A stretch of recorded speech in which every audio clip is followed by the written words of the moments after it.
Welcome to my cake kitchen. I'm Gladys, and over here I make simple, informative tutorials to help you navigate baking and decorating easily.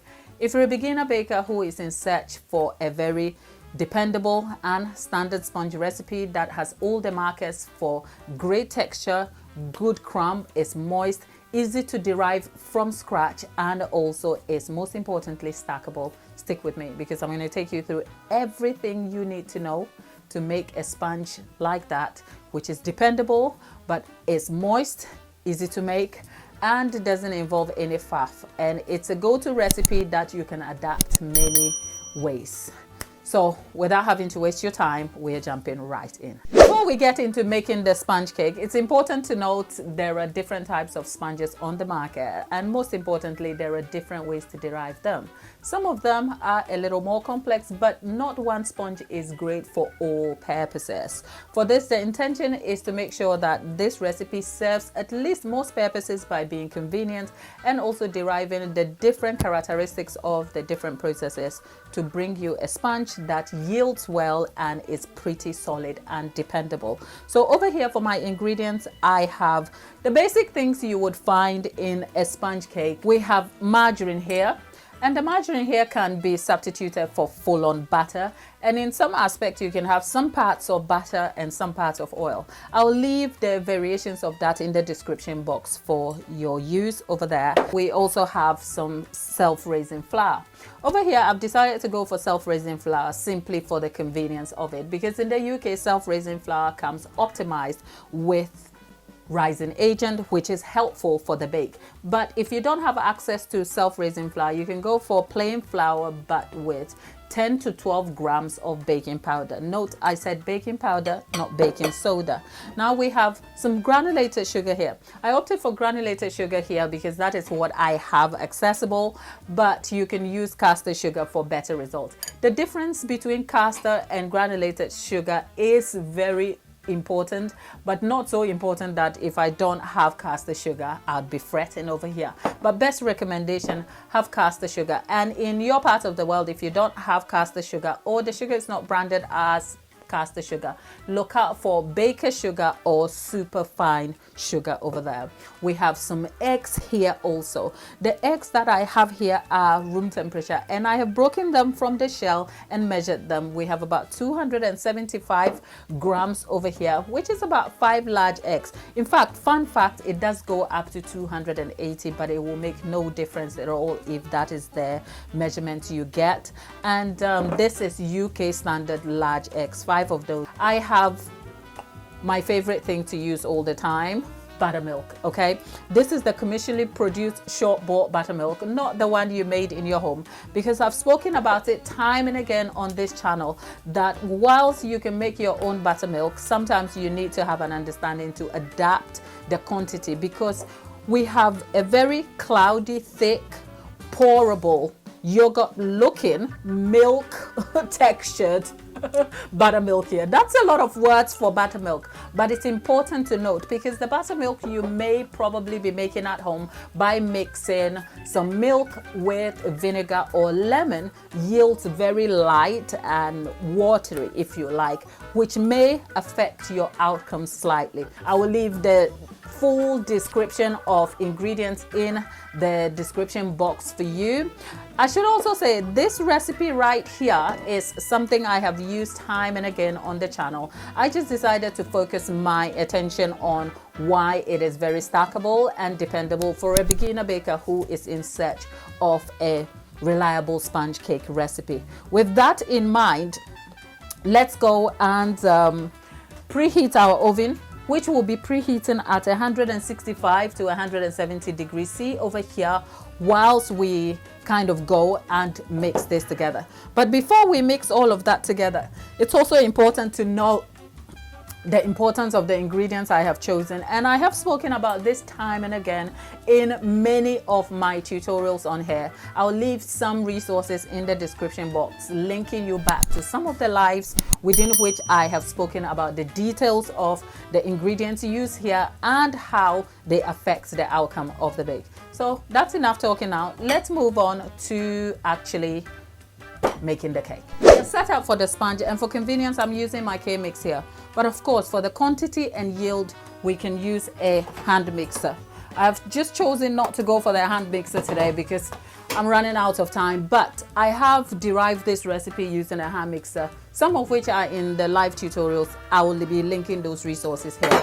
The tools and gadgets that are needed besides the K-mix machine here is the K-beater and of course a spatula. I have a spatula to kind of help me turn stuff around in the mixing bowl and the mixer. So into the mixing bowl, whilst we're at it, should I even say, during the ingredients measurements, I didn't mention vanilla. Okay, we do pour the vanilla here with a lot of love, by the way, anyway. So yeah, I'll pour the vanilla here, as you will find out very quickly, but I'll be leaving all the right details in the description box. Look, we have the butter that's gone on the worktop. Look, we are not about waste here. And into that is our granulated sugar. Make sure that your ingredients are of room temperature, for instance your butter or your margarine, and if it's not, put it in the microwave quickly for a few seconds. Don't take your eye off it, because that is how you end up melting the butter and it's not going to be any use to you. If your eggs are not at room temperature, just drop them in water for about 10 minutes before you crack them open. And by the way, the self-raising flour has a pinch of salt in there just for taste.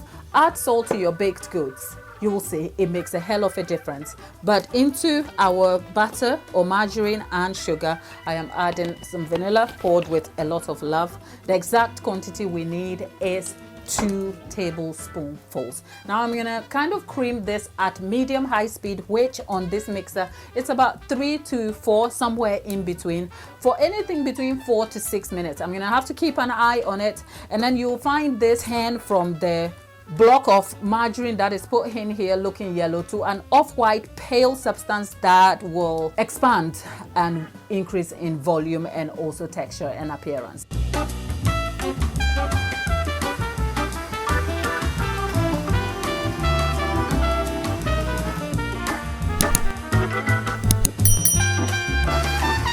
Right, 4 minutes in, 4 minutes, 4 minutes, 4 minutes. I can tell you 4 minutes because I could tell you what was happening back here, but no.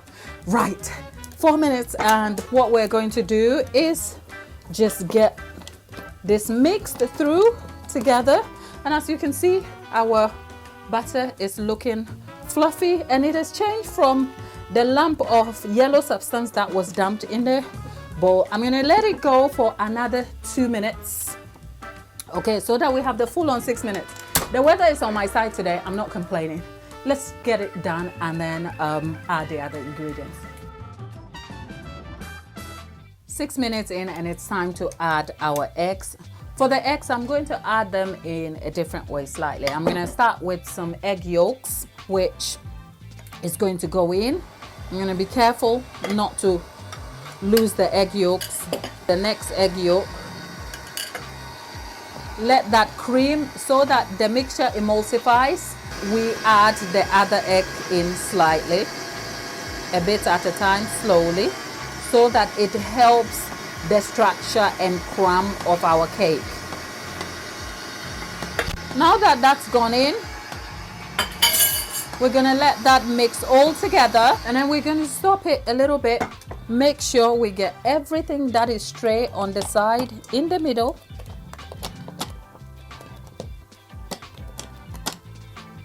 Okay, and then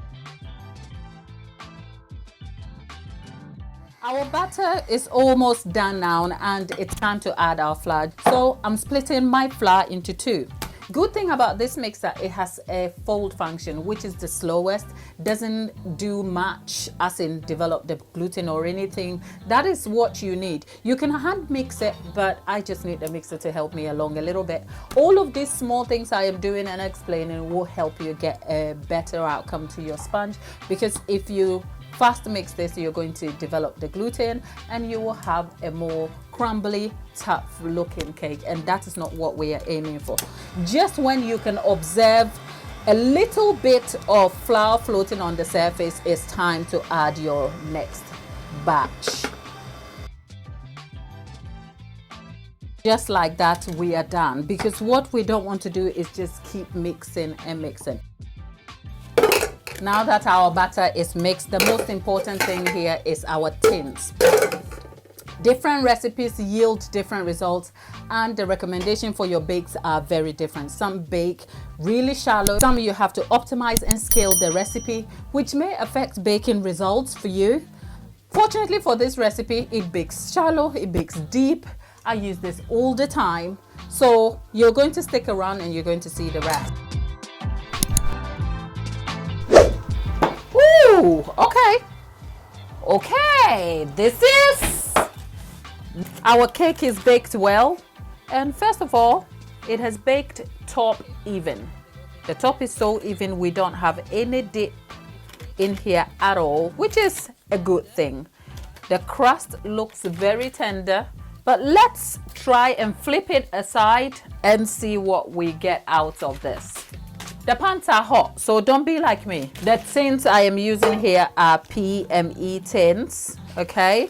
And we will unfold this